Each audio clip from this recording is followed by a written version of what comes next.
So we already talked about this multiple times. Me and Diesel, we talked about this in the last episode. The legacy finals for Steph Curry. Does this win for the Golden State Warriors in Steph Curry's 4th ring? Does this put Steph Curry in top 10 all time? Yes. Steph Curry is top 10. Steph Curry is top 10 all time. As I said it He's last in front of Kevin episode. Durant. As y'all always kept trying to put Durant in front of him. I already thought he was in front of Durant before he won the championship. Stephen A. even said it at the game. Yeah, Stephen A. said it. I've been saying, top 10. Fuck top 10. I know people gonna be biased based off of the era they grew up. The man is in the GOAT talk. He's in the GOAT talk. Gotta mention him up there with the LeBrons, the Jordans, the Kobe's. You know, the Wilts, the Oscars. He get named with them, and I ain't got nothing to say. If you say him, I just gotta make this face. Yeah. Like, that's where he at now.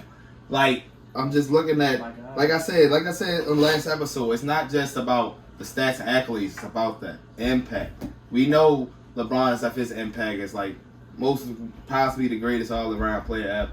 Even if we continue to want to say Jordan is the GOAT because of his accolades, LeBron has impacted the game as what you can do when you can do everything on the court. And we know that, but the way Steph has evolutionized the game, where you can take 3, even 4 steps to make a 3. As far as you want to at that, like, from all the records I said he break, he now has the same amount of championships as fucking LeBron. As LeBron, you know. Yeah. He still got to catch the Kareems, you know, the Duncans, the Kobe's. He's still playing though, you know. So to have 4, 34 years. he has a 4-2 record in the finals, better than Bron again. I mean, Bron got him on most things because of longevity, basically. But I mean, honestly, when it come down to it, it depends on how I get to build around. If you just immediately give me LeBron, if he just like, all right, I'm giving you LeBron, build around it, yeah, but I'm gonna make something happen. But if you give me the option to pick who I want and Steph up there, I might pick Steph over LeBron. Imagine the way. And this is a person that was my favorite player. Yeah, and imagine the way his career started out with the damn ankle injuries, and they didn't know if he could hold up, saying he was too little to play. Yeah, and they were about to trade his ass too. They didn't know they was gonna trade him and Monte Ellis. Yeah. That's another thing. Y'all wrote the man off. This wasn't a lead for him, so the man changed the lead for himself. Y'all say I can't. Y'all say I can't rock with y'all. Bet. He's gonna trade him for. I'm gonna shoot 1,000 threes a day. Become the best shooter of all time. And since I can't get in the paint like y'all say, I'm gonna hit every 3 until y'all are so scared of my 3 game that I'm gonna go to the basket on you with these. That's the thing. He still could get to the basket. He still shoots all them threes, and he still does everything. But the 3 got so nice. You can have the best defense and hand be right here over his head, and that bitch still goes. Like that's perfect. That's mastery right there. Top 10. Top 10. All time. We all got him top 10. I'm also putting them in my top 10 as of this 4th ring, and here's why. So we already talked about how he's evolutionized the game with his 3, and he's the best shooter of all time. He got the Finals MVP. He's a 2-time MVP and a unanimous MVP. The only unanimous MVP in history. And also, to go along with him being the top 10 all time, I believe this is one of the best seasons for a player in NBA history because he broke the 3-point record this season. He was the All-Star Game MVP this season. He won his 4th championship this season, and he was the Finals MVP this season. First ever Western Conference Finals. Yeah, that too. And I'm also putting this performance up there with some of the greatest NBA Finals performances of all time, like the Giannis's from 2021, the Tim Duncans from 03, the LeBrons from 2016. Darren don't want me mention it. The Wades from 06, the Shaqs from 2000 to 2002 is up there, and then the Jordans from 98. Imagine how the playoffs started off. This man was coming out of the bench against Denver. No, he wasn't making a big fuss about that shit. But I think when it comes to that top 10 shit though, in reality, everybody top 10 could be different. Because honestly, I don't know about y'all, but I never watched Will Chamberlain play live. So everybody's top 10 is going to be differently because us watching basketball growing up, we watched the evolution of basketball change. You know what I'm saying? We watched it where is though back then it was so dominant of people being in the paint, or you got a nigga like Trace McGrady that can score off a jab step. You had Melo when he was getting busy. So I mean, the game of basketball has changed, but on the same hand, he's really changed the game of basketball to where as though like niggas will shoot that bitch from anywhere. You get what I'm saying? So it's like, remember, like you said, wasn't even with the he pulling it with no hesitation. Like he can just come up half court, take one step, boom, it's good. And like he not the strongest, but the thing is he got enough strength and he has enough range so it's though like any shot this nigga throw up. You say he gets to the back. Hey, he gonna get there. Yeah, I feel him on both ends, but as being the oldest, not saying I've seen these people play live, but when you got a certain basketball intellect, even when you watch highlights, you can see how a person played doing highlights. And like even some of the so-called experts say, when you watch some of these great highlights, you can see Bill Russell, he would have adapted his game for the day. That man would have been a Super Saiyan Ben Wallace at 6'9", still blocking everybody's shot. He was that nice looking at the highlights. And looking at Wilt. Wilt was like, he was like a more defensive-minded AD. Like, he was agile. Nigga get down the court like 6 steps. So while he was playing plumbers back then, averaging 50 and 25 rebounds, the nigga still would have gave niggas 31 and 16 in this era. His dart for NBA after like some of the legends, you can just tell the way that game basketball IQ was, they would adapt it. But some of them other motherfuckers, but not saying they not greats, but like the Sam Joneses, you know, some of them motherfuckers wouldn't have made it in this era. They would have been role players. They just getting away with it because they was on those Hall of Fame players. Like I said, I understand that them Celtics teams won like 10 out of 13 championships. You're not going to tell me all 12 niggas on one team is Hall of Famers. No, B. No. They gave them Hall of Fame because they got 11 rings. Because they gonna play with Bill Russell. Yeah. Damn. I agree with that. Now let's bring back Deputy Commissioner Mark Tatum to present the 2022 Bill Russell NBA Finals Most Valuable Player Award. Thank you, Lisa. He's a 4-time NBA champion, a 2-time league MVP, a member of our 75th anniversary team, and for the first time ever, he's an NBA Finals MVP. The 2022 Bill Russell NBA Finals MVP Award goes to Stephen Curry.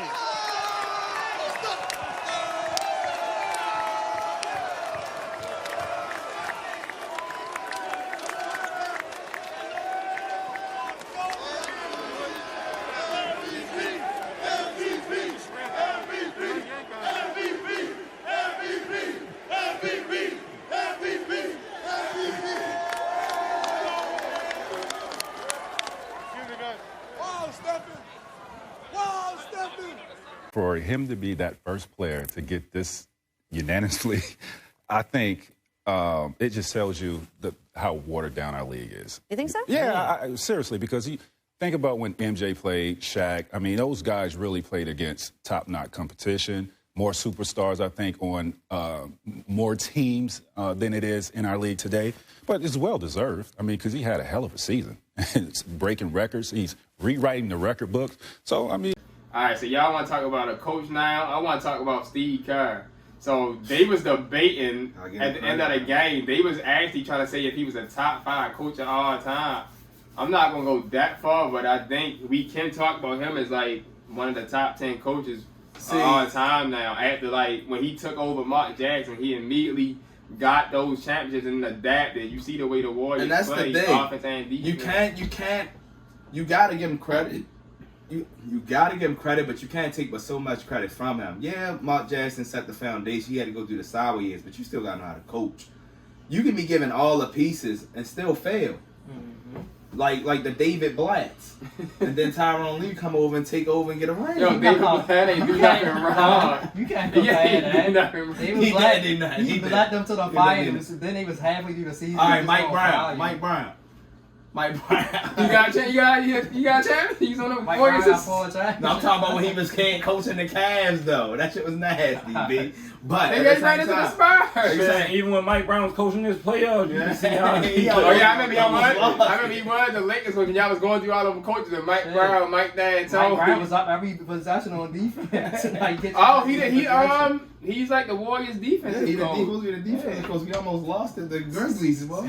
But you can be given all the pieces that are available and still not know how to utilize them right. It still takes good coaching to know how to use your best players' strengths along with the weaknesses, using the role players to the best of their ability.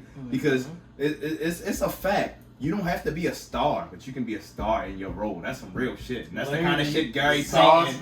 That's the kind of shit that Gary Payton and Looney do. They're not stars at all, but they are stars of their role. You gotta understand the game, and that's why a person like Gary Payton can get like 25 minutes a game in the finals, while Andre Iguodala telling him what to do because he earned that shit.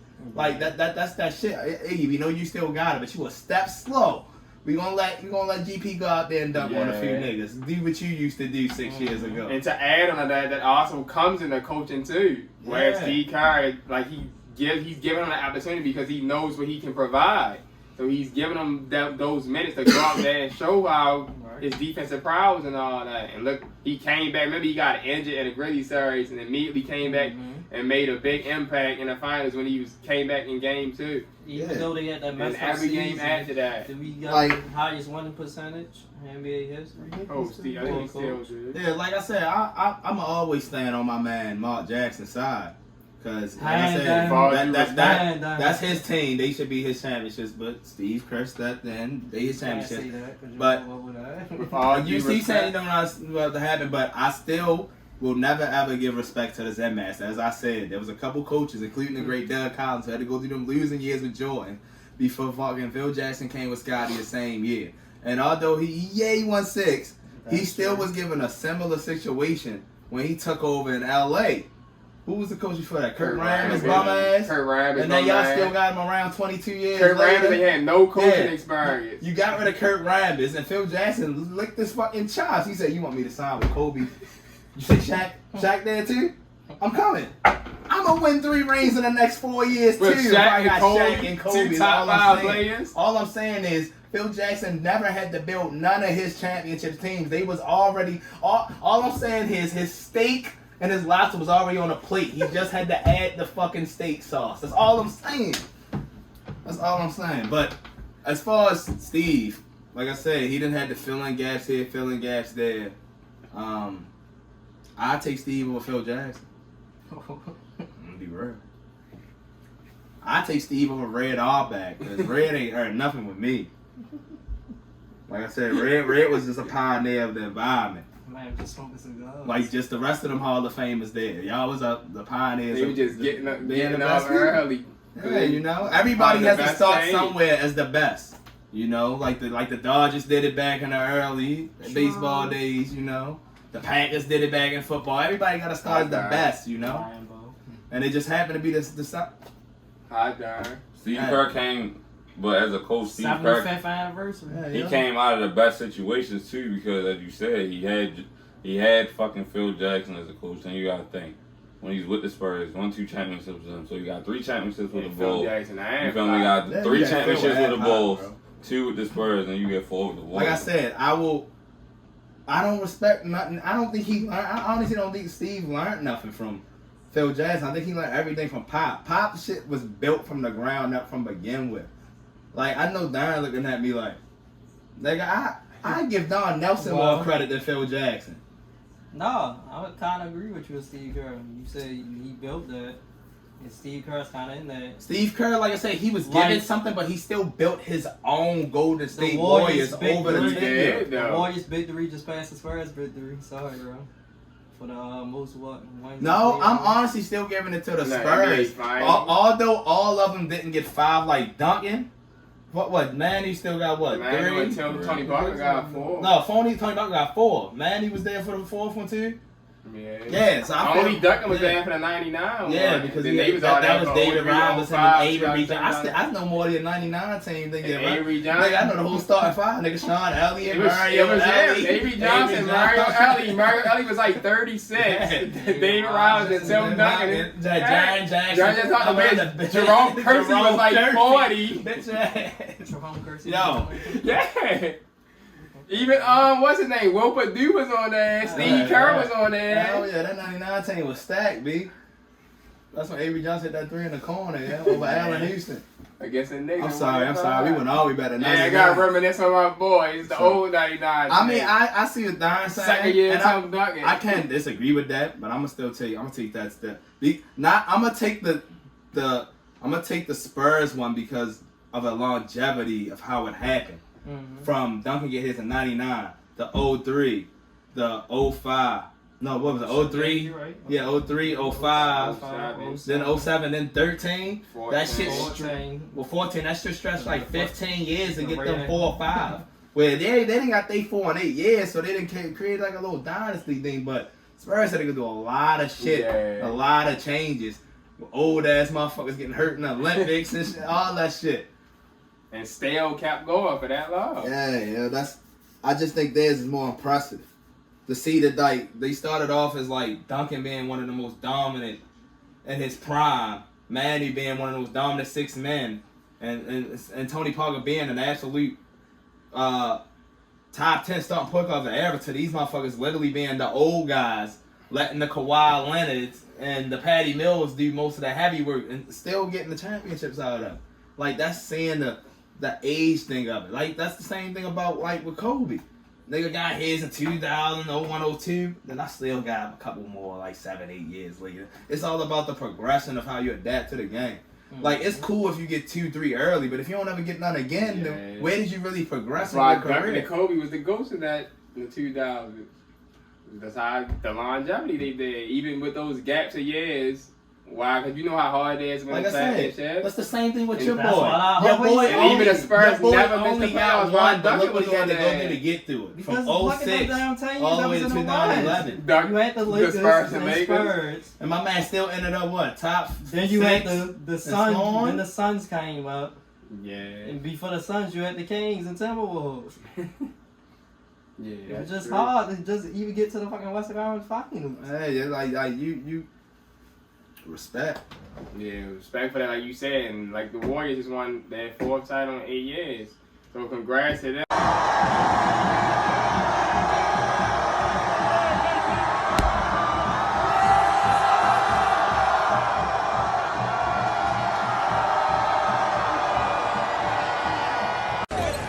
Brilliance in these playoffs, but fell short in the finals. We did it, Cole. We did it, man. We did it, Cole. Here's Frazier, the head coach. I can't even come Shaq to the fool. He Shaq to the fool. What? They Shaq to the fool. What? They both Shaq to the fool. He what? They love pretty men.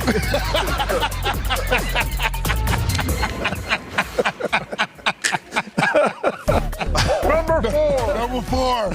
Cue the music and everybody in the studio count the misses. 1, 2, 3, 3, 4, 5. Oh, come on, man. 6, 7.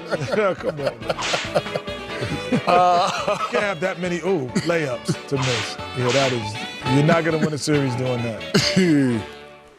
Whip that trick. Number 3, Devin Booker. No way. I named this play the Booker Bounce. The Booker Bounce. Oh. Can I see it in slow motion? Oh. That's called running through the defense. That's a charge. It's not. That's a flopping book. Number 2, Dorian Finney-Smith. Sometimes you need to give your teammates that extra push. Oh, yo, if he did that to me, he would not be, yo, come on, Finney. Move over, Kenny, rotate. Oh, man. Rotate.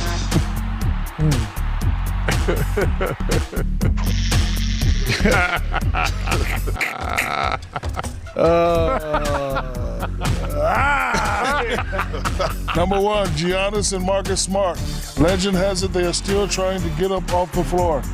This is Twister, but big time right here.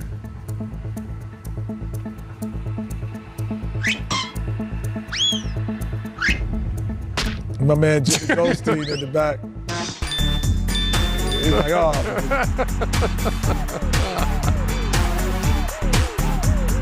You move over. No, you get up. I'm gonna help you. No.